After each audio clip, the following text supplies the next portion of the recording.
ఆగింది. అనివార్య కారణం ఎవరో కాదు ఈయనే. ఈయనకి ఏమీ తెలియనట్టు ఏదో అంటే ఎవరికి తెలియని నాకు తెలియని అన్నట్టు ఒక చిన్న పోజ్ కొట్టారు. సో అది క్లారిఫై చేయడానికి చెప్తున్నాను. Anyway all's well that ends well అని ఒక ఇంగ్లీష్లో ఒక సామెత ఉంది. I'm sure you no.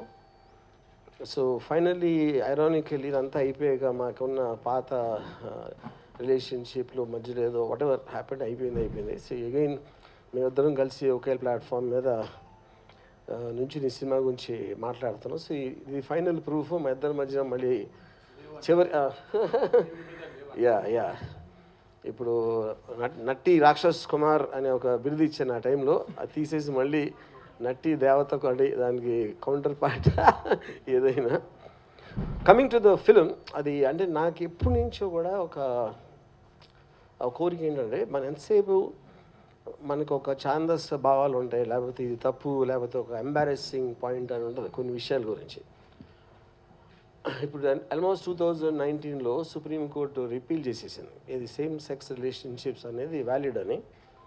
అప్పుడు నాకేమనిపించిందంటే ఒక సినిమా మామూలుగా ఎప్పుడు మనం అబ్బాయి అమ్మాయి ఉన్న లవ్ స్టోరీ అని కొన్ని వందలు మేబీ వేలు చూసి ఉండొచ్చు సినిమా ఇండస్ట్రీ వచ్చినప్పటి నుంచి.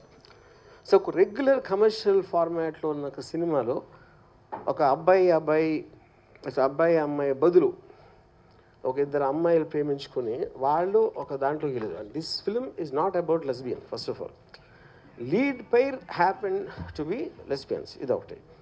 ఇంకోటి ఏంటంటే ఇప్పుడు సరిగ్గా మనకి ఒక హీరో డేట్లు దొరికి హీరోయిన్ డేట్లు దొరకకుండా, హీరోయిన్ డేట్లు దొరికి హీరో డేట్లు దొరకకుండా అది ఒక double opportunity.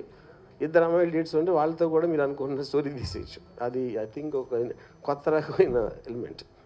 So this as for is that release and story idea బట్టి. ఇప్పుడు మీరు ఏమైనా క్వశ్చన్స్ అడిగితే అడగండి.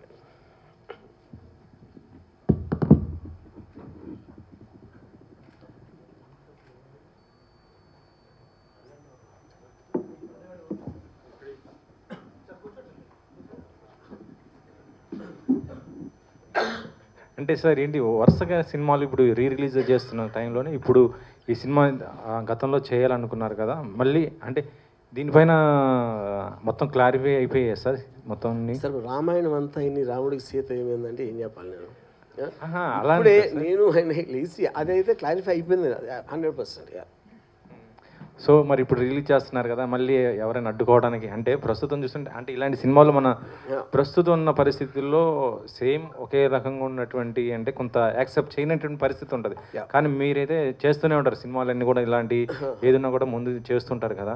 సో మరి భవిష్యత్తులో ఏమన్నా ఇలాంటివి వస్తే మరి ఎట్లా చేస్తారంటే? అంటే ఇప్పుడు ఫస్ట్ ఆఫ్ ఆల్ అనేది ఒక ఫీచర్ ఫిల్మ్ పాయింట్ 1 ఇది సెన్సార్ అయిపోయింది ఆల్రెడీ, అందుకనే రిలీజ్ డేట్ అనౌన్స్ చేసాం. సో ఇప్పుడు దీని మీద కొంచెం చాలా బ్యాక్గ్రౌండ్ ఆలోచనలు ఛాందస్ భావాలు ఉన్నవాళ్ళు వాళ్ళ కోసం తీయలేదు సినిమా. ఎవరైనా ప్రోగ్రెసివ్గా ఉండి ఇలాంటిది యాక్సెప్ట్ చేసిన వాళ్ళే మనకి ప్రైమ్ టార్గెట్ అవుతారు.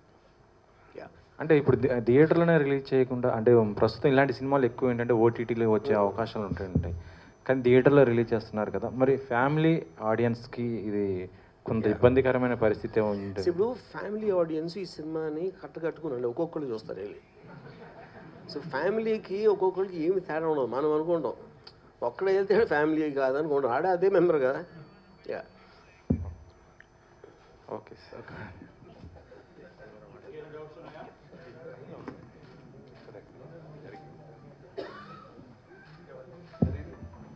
ఇంకోటి మొత్తం వరల్డ్ హిస్టరీలో ఫస్ట్ టైము ఇద్దరు అమ్మాయిల మధ్యన డ్యూయెట్లు తీసిన ఘనత కూడా నేనే తీసుకుంటున్నాను, మీరు ఇచ్చిన ఇవ్వకపోయినా.